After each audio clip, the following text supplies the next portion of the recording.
Hello everyone, मैं हूं श्वेता। जैसा कि आप देख रहे हैं मेरे चैनल जीएस स्पेशल क्लास में, जिसमें मैं केमिस्ट्री का टॉप 500 का एमसीक्यू करवा रही हूं।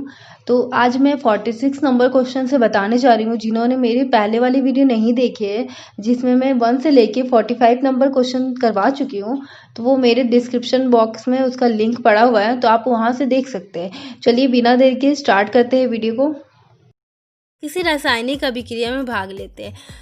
तो जो रासायनिक अभिक्रिया में कौन भाग लेते हैं, एक मेटर होता है और मेटर के अंदर परमाणु होते हैं और परमाणु के अंदर में एक नाभिक पाया जाता है और नाभिक जो होते हैं वो प्रोटॉन और न्यूट्रॉन से मिलकर बने हुए होते हैं और जो इलेक्ट्रॉन होते हैं उसके बाहरी कक्ष में चक्कर लगाते रहते हैं। तो इलेक्ट्रॉन ही क्या होती है ना, रासायनिक अभिक्रिया में इन्वॉल्व होते हैं। ठीक है, तो इसमें ऑप्शन नंबर ए इसका आंसर होगा। कैसे इलेक्ट्रॉन होते हैं, वो सबसे बाहरी कोष के इलेक्ट्रॉन होते हैं। ठीक है, अगले क्वेश्चन पे चलते हैं। अगला क्वेश्चन है, सिल्वर क्लोराइड सूर्य के प्रकाश में सलेटी यानी कि ग्रे रंग का हो जाता है क्योंकि ये टूट जाता है। जैसे कि आप नाम से ही देख सकते हैं कि जो सिल्वर क्लोराइड है सिल्वर और क्लोरीन में टूट जाता होगा। ठीक है, और ये जो सिल्वर क्लोराइड होते हैं इसको हॉर्न सिल्वर के नाम से भी जाना जाता है। हॉर्न सिल्वर के नाम से जाना जाता है और इसका जो उपयोग होता है फोटोक्रोमेटिक में बनाने में किया जाता है इसका उपयोग। और क्वेश्चन में अगर ऐसा पूछ लेता है कि सिल्वर क्लोराइड सूर्य के प्रकाश में किस रंग का हो जाता है, तो आप क्या लगाएंगे आंसर? सलेटी ग्रे। सलेटी और ग्रे दोनों एक ही कलर है, ग्रे को ही सलेटी कहा जाता है। ठीक है, अगले क्वेश्चन पे चलते हैं। अगला क्वेश्चन है, पानी का पीएच मान होता है। पानी एक उदासीन होता है जिसका पीएच मान क्या होता है? 7 होता है। तो ऑप्शन नंबर 20 का आंसर हो जाएगा। अगला क्वेश्चन हमारा, रासायनिक रूप से जल होता है। जल क्या होते हैं? एक यौगिक होते हैं जो कि हाइड्रोजन के 2 मॉलिक्यूल्स और ऑक्सीजन के 1 मॉलिक्यूल से मिलकर बंधे हुए होते हैं और इनके बीच में इतना प्रेम होता है कि ये हाइड्रोजन बंध के थ्रू बंधे रहते हैं।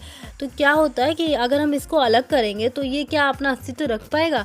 यानी कहने का मतलब है कि अगर हम हाइड्रोजन को अलग कर देते हैं और ऑक्सीजन को अलग करेंगे और फिर हम कहेंगे कि क्या ये पानी है, तो क्या हम बोल सकते हैं कि पानी है? नहीं, बिल्कुल नहीं रहेगा, क्योंकि अलग करने पर इसका कोई अस्तित्व ही नहीं बचता है।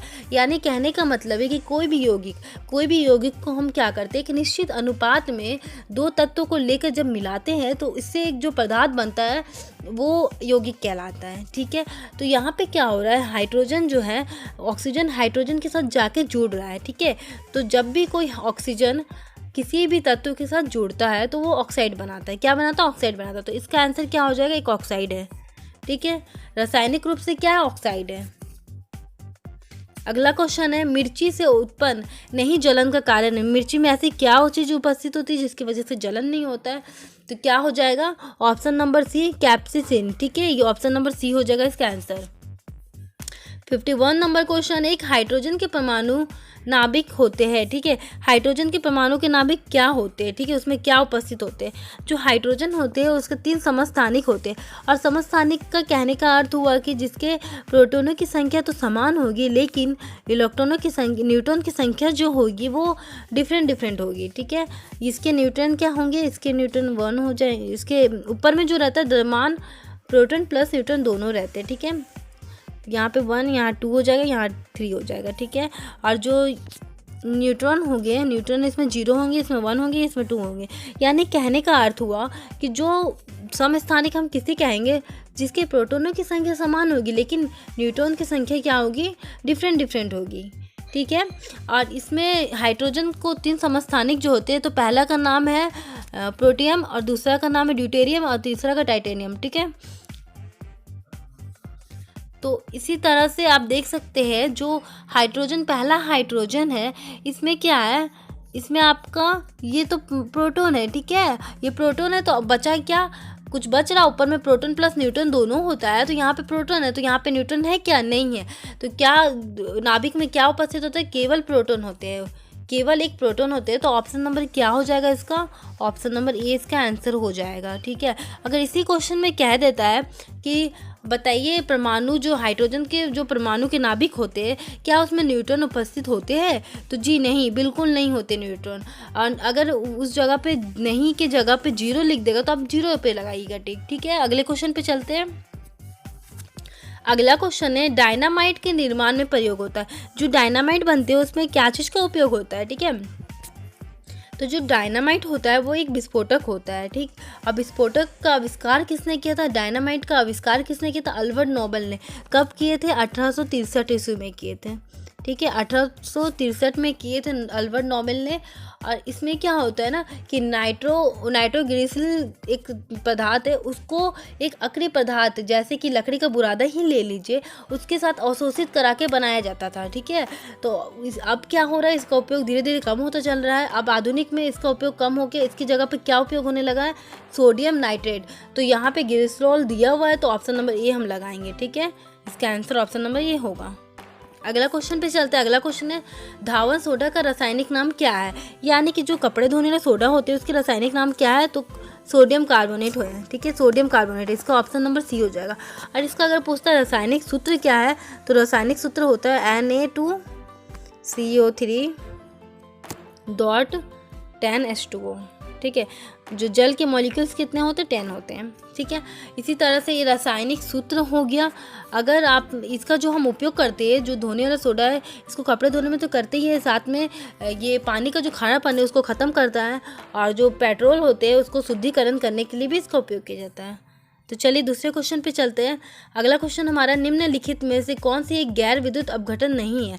तो कौन सा एक गैर विद्युत अपघटन नहीं, तो option number A acetic acid जो है वो गैर विद्युत अपघटन नहीं है। इसका सूत्र होता है CH3COOH, यानी कि ये एथेनोइक एसिड के नाम से भी जाना जाता है। और इसका जो उपयोग होता है ये सिरके में किया जाता है, और सिरके का जो स्वाद होता है, स्वाद खट्टा होता है, और जो उसकी गंध होती है, जो खुशबू होती है, वो तीखी होती है। ठीक है, अगले क्वेश्चन पे चलते हैं। अगला क्वेश्चन है, निम्न में से कौन सी गैस सिगरेट लाइटर में प्रयोग की जाती है। जो सिगरेट लाइटर होता है उसमें कौन सी गैस होती है, ब्यूटेन। कौन सी गैस होती है, ब्यूटेन। ऑप्शन नंबर ए इसका आंसर हो गया। क्वेश्चन नंबर 56, प्रथम परमाणु सिद्धांत प्रस्तावित किया था, किसने किया था, जॉन डाल्टन ने। Option number A. एक विद्युत आवेशित परमाणु और परमाणु के समूह क्या कहलाते हैं, क्या कहलाते हैं, आयन कहलाते हैं। क्या कहलाते हैं, आयन। तो ऑप्शन नंबर 20 का आंसर हो जाएगा। अगला क्वेश्चन हमारा है, परमाणु ऊर्जा निम्न में से किसके रूपांतर पर आधारित होती है। ठीक है, किसके रूपांतर पर आधारित होती है, द्रव्यमान की ऊर्जा में। किसमें, द्रव्यमान की ऊर्जा में। Option number C. आज का सेकेंड लास्ट क्वेश्चन है, सेल्यूलोज का आणविक वजन होता है। जो सेल्यूलोज होते हैं उसके आणविक वजन कितने होते हैं, 20,000 से लेके 50,000 के बीच में होते हैं।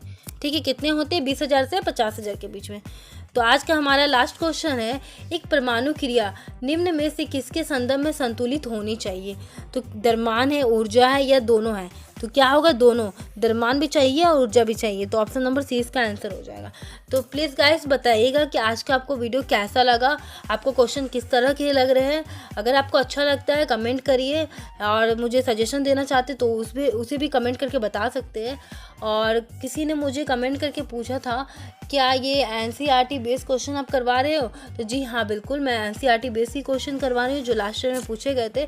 अब बिना वरीड के अच्छी तरह से अपनी प्रिपरेशन जारी रखिए, और इसी तरह से मुझे सपोर्ट करते रहिए। चलिए, धन्यवाद।